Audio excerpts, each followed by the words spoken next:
Et si un seul instant non prévu avait détruit l'une des sitcoms les plus légendaires de l'histoire de la télévision? Une phrase prononcée différemment, un silence glacial dans le studio, et tout s'est effondré. Ce soir-là, personne ne s'attendait à ce que les rires se transforment en malaise. Personne ne savait que cette scène marquerait la fin d'une époque. Bienvenue sur Les Célébrités du Monde, la chaîne qui dévoile les vérités cachées derrière les icônes du showbiz. Si vous adorez découvrir les coulisses interdites des plus grandes stars, abonnez-vous maintenant et activez la cloche. Votre soutien nous permet de continuer à révéler ces histoires que l'industrie a tenté d'enterrer. Croyez-moi, ce que vous allez entendre aujourd'hui va vous stupéfier. Nous parlons d'une émission qui a changé les règles du jeu télévisuel. Une comédie qui osait montrer la vraie vie, avec ses cris, ses frustrations, ses rêves brisés. Pas de maison parfaite, pas de famille souriante. Juste deux personnes coincées dans un minuscule appartement de Brooklyn, se disputant, s'aimant, survivant. The Unnemeyers, vous en avez peut-être entendu parler. Mais ce que vous ne savez pas, c'est comment cette série a failli disparaître à cause d'un moment qui a glacé le sang des spectateurs. Un soir d'octobre 1956, lors d'une diffusion en direct, quelque chose d'inattendu s'est produit. Une réplique culte, répétée des centaines de fois, a soudainement pris une tournure inquiétante. L'acteur principal, Jackie Gleason, l'a prononcée avec une intensité jamais vue auparavant. Le ton a changé, l'atmosphère s'est alourdie, et le public, habitué à rire aux éclats, est resté silencieux.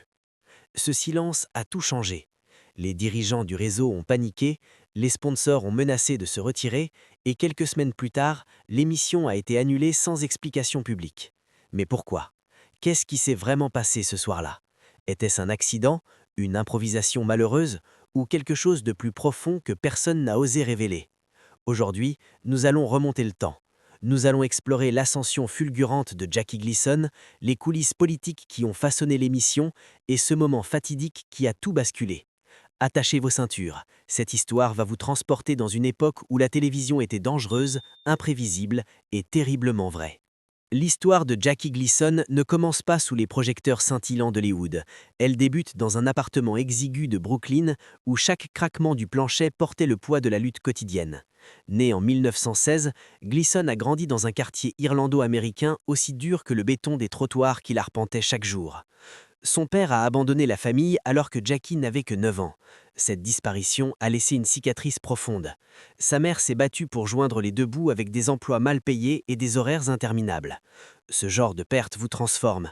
Pour Gleason, elle a creusé un puits de frustration, d'ambition et de détermination qui allait plus tard se déverser directement dans le personnage de Ralph Kramden. Gleason n'avait pas le luxe d'un chemin tracé vers le showbiz.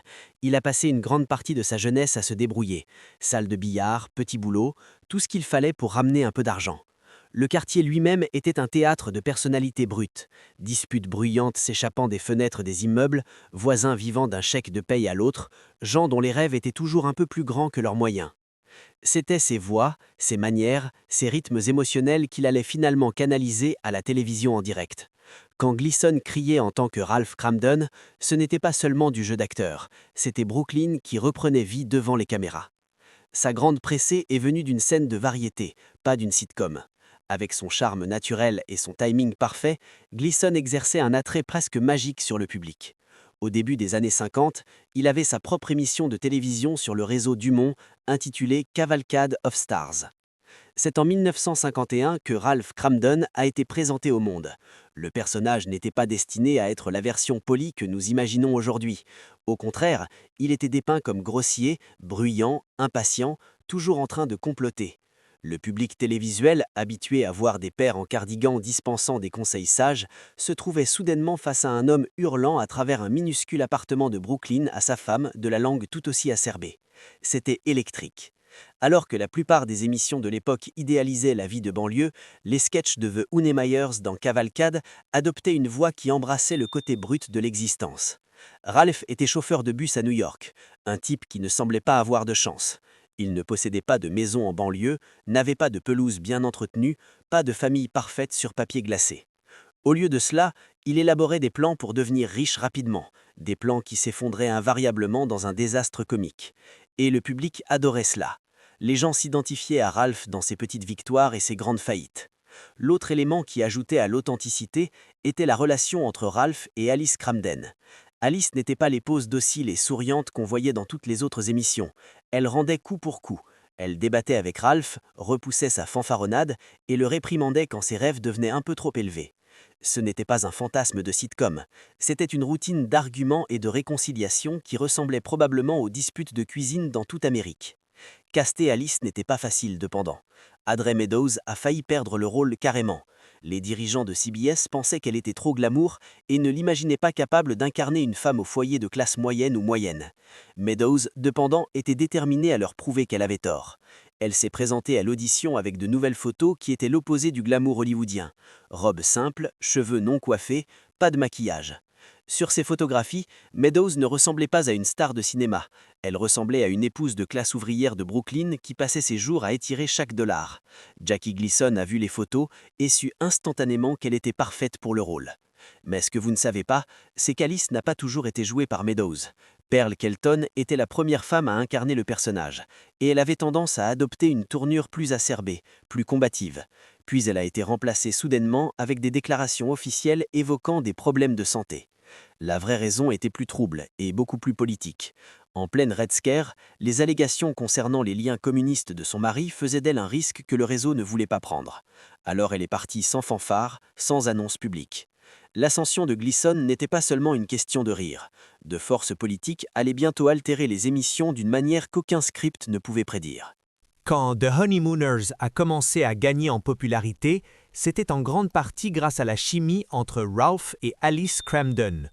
Dans les premiers sketchs de Cavalcade of Stars, cette chimie était définie par Pearl Kelton, l'Alice originale. Kelton n'était pas simplement un faire-valoir pour le Ralph exubérant de Gleason. Elle avait une langue acérée, un esprit vif et une façon de regarder Ralph de haut en bas qui pouvait le remettre à sa place sans un seul mot. Elle apportait une rudesse au rôle qui correspondait aux bords rugueux des premiers épisodes. Pour le public, la disparition soudaine de Kelton a été un choc. La déclaration officielle citait des « raisons de santé », une explication polie et vague qui était presque standard dans les années 50 lorsque les réseaux voulaient éviter le scandale. Mais ceux qui travaillaient sur l'émission connaissaient la vraie histoire.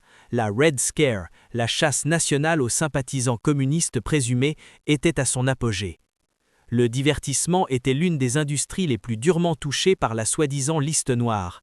Les studios, les réseaux et les annonceurs n'évitaient pas seulement d'embaucher des communistes présumés, ils se distançaient de quiconque était même vaguement lié aux accusés. Le mari de Kelton faisait l'objet d'une enquête pour d'éventuels liens avec des éléments communistes. Dans cette atmosphère de peur et de suspicion qui planait sur Hollywood et la télévision new-yorkaise, elle était devenue intouchable.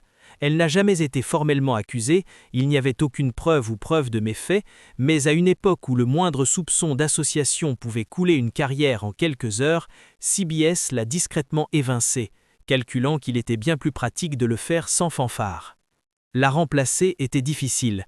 Alice n'a jamais été un personnage mineur, elle était la seule personne capable de tenir tête à Ralph Cramden. Trop douce et tout perdait son piquant, trop dure et cela ne correspondait pas à un public cherchant des rires, pas des conflits domestiques. L'actrice devait créer le personnage de l'épouse endurante sans en faire une carpette. Audrey Meadows n'était pas le choix évident cependant. Les dirigeants de CBS l'ont rejetée comme trop glamour pour le rôle lors de son audition. Meadows savait ce qu'il voulait dire, mais elle était déterminée à leur prouver qu'ils avaient tort. Elle s'est présentée à l'audition avec un tout nouvel ensemble de photos de tête qui était l'opposé du scintillement hollywoodien. Robe simple, cheveux non coiffés, pas de maquillage. Sur ces photographies, Meadows ne ressemblait pas à une star de cinéma. Elle ressemblait à une épouse de classe ouvrière à Brooklyn qui passait ses journées à étirer chaque dollar. Jackie Gleason a vu les photos et sut instantanément qu'elles convenaient parfaitement. Dès que Meadows s'est glissée dans la peau du personnage, la chimie a changé de manière significative. L'Alice de Kelton avait été bruyante et effrontée, toujours prompte à égaler l'énergie et le volume de Ralph. L'Alice de Meadows, cependant, était plus ancrée. Son esprit acéré était toujours là, mais avec un ton calme et mesuré qui faisait paraître la fanfaronnade de Ralph encore plus grande. Plutôt que de crier en retour, elle laissait la colère de Ralph s'épuiser avant de lui asséner la réplique qui le laissait gravement ébranlé. Cela donnait à l'émission un rythme différent, qui équilibrait l'intensité de Gleason avec une force tranquille sous-jacente. Certains fans de longue date des premiers sketchs regrettaient le feu de Kelton, mais l'interprétation de Meadows réchauffait Alice d'une manière qui élargissait son public. Maintenant, le public voyait non pas deux partenaires toujours rivaux, mais un couple qui se souciait l'un de l'autre malgré les désaccords. L'hostilité initiale était ponctuée de moments sentimentaux. Bébé, t'es la meilleure, résonnait différemment quand elle venait après qu'Alice de Meadows avait passé un épisode à supporter les plans les plus fous de Ralph. La purge politique avait remodelé le casting, mais la vraie révolution était encore à venir lorsque l'émission elle-même allait changer l'histoire de la télévision. Quand The Honeymooners s'est transformé en sa propre série en 1955, la télévision était un endroit très différent. Les ondes étaient remplies de salons immaculés, de parents élégamment habillés et d'enfants souriants qui apprenaient une leçon morale à la fin de chaque épisode.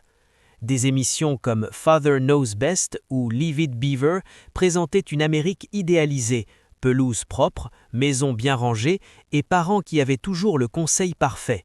C'était ce que la télévision était censée être, rassurante, ordonnée et surtout sûre. Jackie Gleason n'avait aucun intérêt à jouer la prudence. Quand The Honeymooners a débuté en tant que série autonome, elle a jeté presque toutes les règles non écrites du manuel de la sitcom. Fini les maisons de banlieue polies. À leur place se trouvait un appartement exigu de Brooklyn avec du papier peint qui se décollait et une table de cuisine qui servait de centre familial pour les disputes, les espoirs et les déceptions.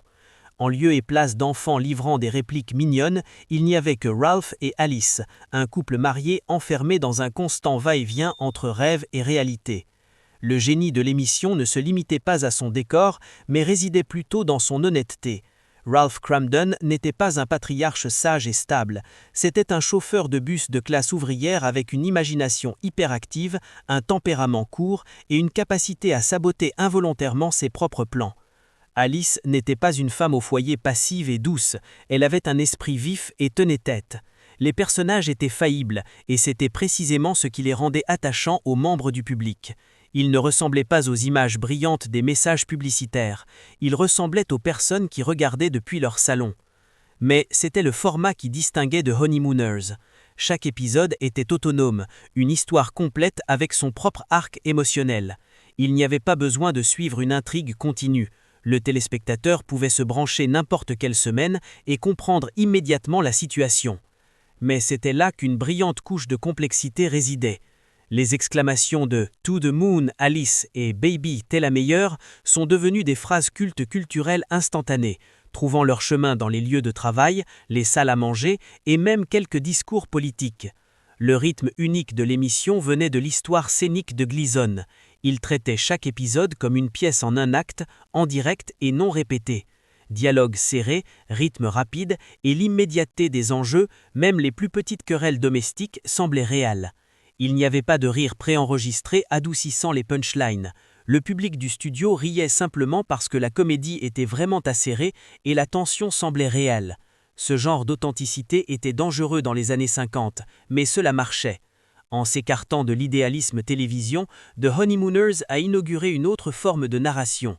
Il n'y aurait peut-être pas eu des émissions comme All in the Family, Roseanne ou The Simpsons sans ce travail séminal. Ralph Cramden a fourni les brouillons pour les diatribes d'Archie Bunker, les batailles de table de cuisson des Connors et les exploits imparfaits mais attachants d'Homer Simpson. Cela a ouvert la porte à la volonté d'avoir un personnage à la fois antipathique et très humain. Il y avait aussi des parallèles inconfortables pour le public. Ralph et Alice se criaient haut et fort et souvent, mais en dessous du sarcasme et des cris, il y avait de la chaleur. « Bébé, t'es la meilleure » n'était pas une punchline, c'était un rappel que l'amour était capable de survivre même aux plus stupides querelles.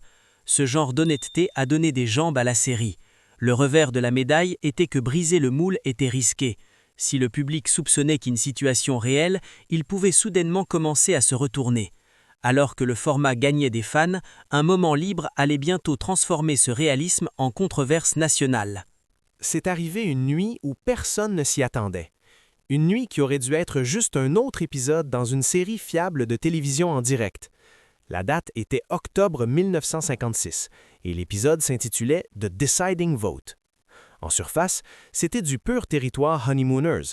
Ralph Cramden, convaincu que son vote unique pourrait faire pencher une élection locale, finit empêtré dans des malentendus, de l'auto-importance et une humiliation inévitable. Le script était intelligent, la prémisse était relatable et le public en direct était prêt à rire. Pendant la majeure partie de l'épisode, les choses se sont déroulées comme prévu. Gleason était dans son élément, plus grand que nature, rapide avec les improvisations et se nourrissant de l'énergie de la pièce. Mais ensuite est venu un moment qui allait tout changer. Lors d'un échange animé entre Ralph et Alice, Gleason a livré sa réplique emblématique « Bang! Zoom! Direct sur la Lune !» C'était une phrase que le public avait entendue d'innombrables fois auparavant, une menace comique devenue une blague récurrente. Sauf que cette fois, cela ne sonnait pas comme une blague. La livraison était différente, le ton du Gleason plus acéré, plus froid. Son langage corporel s'était rapproché. L'espace avec Audrey Meadows semblait rétréci. Sa voix est tombée dans un registre dépourvu de son exagération comique habituelle. La punchline est tombée à plat. Pas de rire, pas d'applaudissements. Du silence. Le silence pesait lourdement dans l'air du studio, avec des membres de l'équipe en coulisses 10 ans plus tard qu'ils s'étaient figés au milieu de leurs tâches. Pour la première fois, Ralph Cramden ne ressemblait pas à un vantard attachant, mais à quelqu'un de dangereux. Ce n'était pas très différent de la lecture sur une sitcom tournée avec plusieurs prises, avec des rires enregistrés, mais tout cela se passait à la télévision en direct. Chaque tic, chaque pause, chaque accent non planifié était diffusé en temps réel dans des millions de salons. Grandissant dans une situation assez taboue concernant la violence domestique à la télévision, et certainement sans aucune touche de réalisme dans ce focus, ce moment semblait dérangeant et cru. Les critiques qui auraient auparavant loué le contenu de l'émission pour son honnêteté qualifiaient maintenant cette scène de « trop réelle ». En conséquence, des lettres ont commencé à arriver à CBS, non pas pour des éloges, mais pour exprimer des préoccupations. En coulisses, il y avait déjà de l'agitation dans le réseau. Les audiences, bien que bonnes, glissaient un peu. Les sponsors se plaignaient du ton râpeux de l'émission, et les diffusions en direct devenaient de plus en plus risquées alors qu'un Gleason imprévisible devenait plus difficile à contrôler. La réplique de la Lune avait toujours été incendiaire, marchant sur cette ligne entre amusement et menace, mais cette fois, elle avait définitivement basculé. Ce n'est pas que le public ait totalement retenu ses rires, mais quelque part, un doute se cachait dans leur idée. Était-ce vraiment drôle? Audrey Meadows aurait déjà exprimé son malaise face à la colère de Ralph dans quelques cas par le passé. Elle n'avait pas peur de Gleason. Elle comprenait plutôt à quel point il était facile pour un moment de mal tourner pour un public s'attendant à un divertissement inoffensif. Cette nuit-là, elle avait raison. La réplique est passée de drôle à quelque peu inquiétante en quelques secondes. Et à la télévision, la perception est tout. Rien ne s'est passé à l'extérieur dans la vue du public, mais à l'intérieur, les retombées ont été plutôt rapides. Voyant les vents du changement souffler et craignant d'éventuelles réactions négatives des annonceurs, les dirigeants de CBS ont commencé des réunions urgentes en privé. Un sponsor particulièrement important a menacé de retirer son soutien à l'émission si les moments plus audacieux n'étaient pas atténués. C'était suffisant pour rendre la décision claire. Pas de communiqué de presse, pas de scandale, juste une fin chuchotée aux 39 épisodes originaux de The Honeymooners. En coulisses, les tensions bouillonnaient. Et bientôt, la fin de l'émission allait arriver plus vite que quiconque ne le savait.